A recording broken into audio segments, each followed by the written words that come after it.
Hello दोस्तों, financial learning के YouTube channel पर आपका स्वागत है। आज मैं आपको एक fundamental mid cap company Motilal Oswal financial services limited के बारे में बताने जा रहा हूँ। मोतीलाल ओसवाल को डिस्कस करने के वेरियस रीज़न हैं। सबसे पहला ये रीज़न कि जिस बिज़नेस सेगमेंट पे ये काम करती है, वह बहुत ही ग्रोइंग है। जिस हिसाब से इंडिया में पर कैपिटा इनकम इंक्रीज़ हो रही है और लोगों का जो रुझान है, वो इन्वेस्टिंग की तरफ काफ़ी इंक्रीज़ हो रहा है। जैसे-जैसे यहाँ पे लोगों की इन्वेस्टिंग हैबिट्स भी थोड़ा-सा चेंज हो रही है।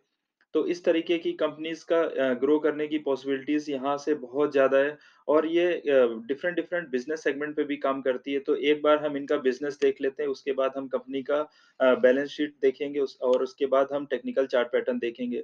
बट यहाँ मेरा किसी भी तरह से बाय और सेल का कोई रिकमेंडेशन नहीं है, आप सिर्फ़ अपने ड्यू डिलिजेंस से डिसीज़न ले सकते हैं। तो एक बार हम कंपनी का बिज़नेस देख लेते हैं। तो यहाँ मैंने मोतीलाल ओसवाल की वेबसाइट को ओपन किया हुआ है, आप देख सकते हैं।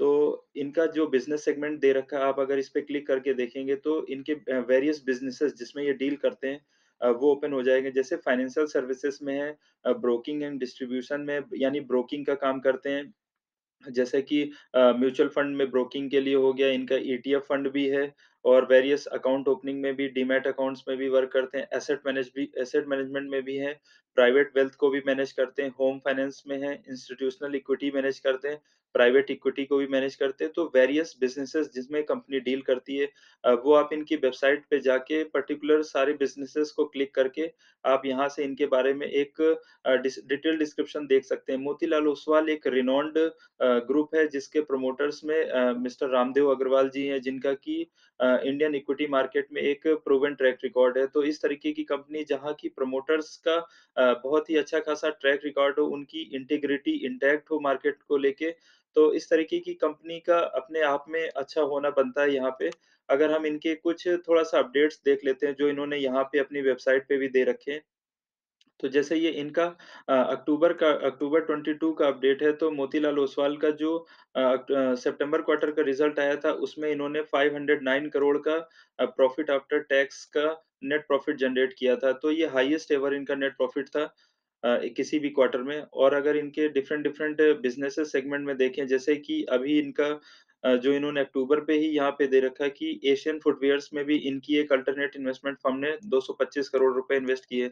तो इस तरीके के डिफरेंट डिफरेंट इक्विटी में और डिफरेंट डिफरेंट म्यूचुअल फंड्स में ये कंपनी इन्वेस्ट करती रहती है और इसका एक बहुत ही अच्छा प्रूवन ट्रैक रिकॉर्ड है इस बिज़नेस का। और इस तरीके के बिज़नेस के ग्रो होने की यहाँ से बहुत ज़्यादा पॉसिबिलिटीज़ है। एक बार हम कंपनी के फाइनेंशियल्स को देख लेते हैं। तो यहाँ पर मैंने स्क्रीनर डॉट इन पर Motilal Oswal financial services limited को ओपन किया, आप देख सकते हैं। कंपनी का मार्केट कैप 10,000 करोड़ से ज़्यादा है। करंटली कंपनी 712 पे ट्रेड कर रही है और इसका 52 वीक हाई 1006 के आसपास था, यानी कि अभी भी अपने 52 वीक हाई से लगभग 30% के डिस्काउंट पे ट्रेड कर रही है। स्टॉक पी कंपनी का सिर्फ 9.76 है, यानी कि अ, 10 से भी कम के पी पर ट्रेड कर रही है कंपनी इस तरीके की, जहाँ पर आरओसी 19% का है, आरओई 25% का है। तो आरओसी, आरओई बहुत ही अच्छा है। अभी कंपनी अपने 200 डे मूविंग एवरेज से भी नीचे ट्रेड कर रही है। तो इस तरीके की कंपनी में जो कि 200 डे मूविंग एवरेज से भी नीचे ट्रेड कर रही हो और 52 वीक हाई से काफ़ी डिस्काउंट पे अवेलेबल है। अगर उनको 200 डे मूविंग एवरेज से लेकर उनके 52 वीक हाई तक भी होल्ड करे तो अच्छा खासा गेन निकल के आता है इस तरीके की कंपनीज़ में।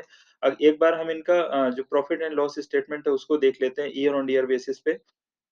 तो यहाँ मैंने इनका पी&एल स्टेटमेंट ओपन किया और आप देख सकते हैं मार्च 2011 में इनकी सेल्स 601 करोड़ की थी, जो अभी 12 ट्रेलिंग मंथ में 4000 से भी ज़्यादा की सेल 4000 करोड़ से भी ज़्यादा की सेल्स हुई है। अगर एक बार हम नेट प्रॉफिट की बात करें तो 2011 में इनकी जो नेट प्रॉफिट था 140 करोड़ था और अभी 12 ट्रेलिंग मंथ में 1000 करोड़ से भी ऊपर की नेट प्रॉफिट इनकी आई है निकल के यहाँ से। अगर हम इनकी कंपाउंड सेल्स ग्रोथ की बात करें तो लगातार 10 ईयर्स में इनका 25% से 25% के आसपास इनका सेल्स ग्रोथ निकल के आता है।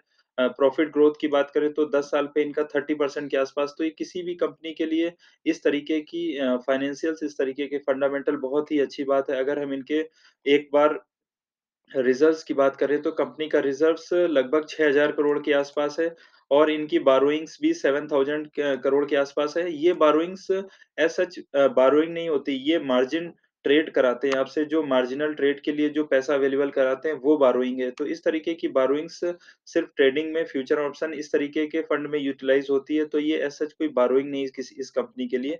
अगर हम फिक्स एसेट की बात करें तो जो 2011 में 90 करोड़ के फिक्स एसेट थे, अभी बढ़कर लगभग 400 करोड़ के आस-पास इनके फिक्स एसेट हो गए।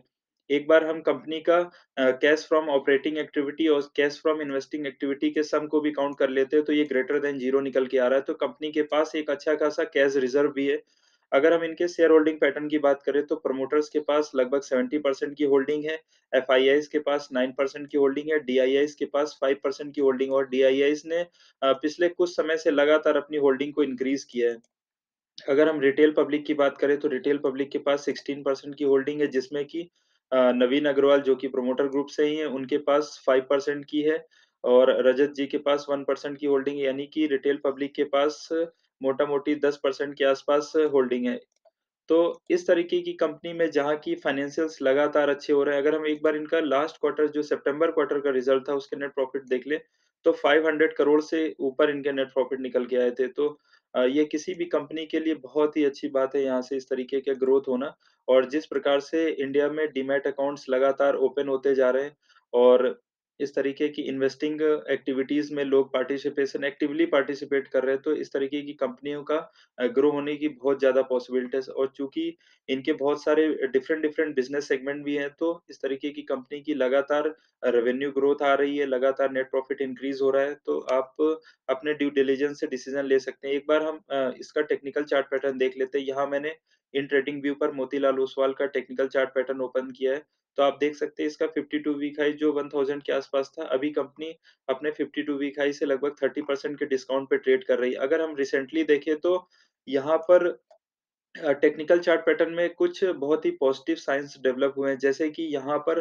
हाई वॉल्यूम्स के साथ लगातार बाइंग हो रही है। जैसे-जैसे इनके क्वार्टरली रिजल्ट्स की डेट पास आ रही है, इनके जो वॉल्यूम्स है वो इंक्रीज़ हो रहे हैं, बाइंग वॉल्यूम्स इंक्रीज़ हो रहे हैं। और अगर हम यहाँ पर थोड़ा-सा इसको ज़ूम आउट करके देखते हैं, तो यहाँ पर बहुत ही सुंदर एक कप विथ हैंडल पैटर्न एक इस तरीके से फ़ॉर्म हो रहा है, ये कप और ये हैंडल इस तरीके से फ़ॉर्म हो रहा है। अगर मैं इस कप की डेप्थ को इसके बेस पे प्लॉट करता हूँ, तो यहाँ से भी करंट प्राइस से भी लगभग 8 से 9% का गेन बहुत ही रिसेंट क्विक टाइम पे निकल के आने की पॉसिबिलिटीज़ है। पर आप अपने ड्यू डिलिजेंस से डिसीज़न ले सकते हैं। अगर आपको मेरा कंटेंट अच्छा लगा हो तो प्लीज़ मेरे चैनल को लाइक करें, सब्सक्राइब करें। इत क्योंकि आपके सब्सक्रिप्शन से मुझे मोटिवेशन मिलता है और मैं इस तरीके की कंपनियाँ और भी आपके लिए लेकर आता रहूँगा। Thank you.